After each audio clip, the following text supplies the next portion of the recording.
Скандал го тресе македонското судство. Председателот на кривичниот суд Владимир Панчевски го користел сајтот на судот да постира своји лични соопштенија и според тоа што може да се види, тој не застанал тука.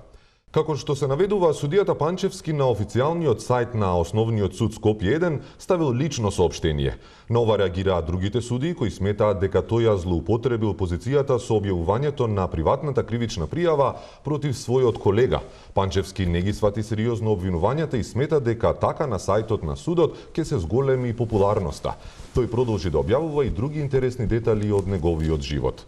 Така на сајтот од судот може да се види дека Панчевски го продава точакот, слики од роден ден, слики од новите чевли, крвни слики и така натака. Краток период имало и слики од одморот на Халкидики, но набрзо ги повлекол, па истите ги заменил со слики од семеен ручек.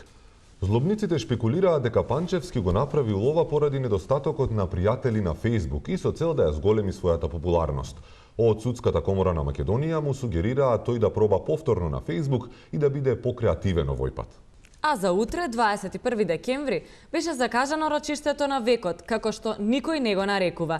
Исто како и судењата за предметот пуч, така и ова судење беше одложено, а за ова одлагање е виновен адвокатот на екс-премиерот Никола Груевски, кој треба да присуствува на работилница.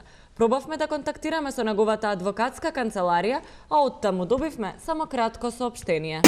Поради набиената агенда на адвокатот, за жал ова рочиште мораше да биде одложено. Имено тој морал да настапи на неодложната работилница на тема хигиенските навики во казнено-поправните институции во Република Македонија.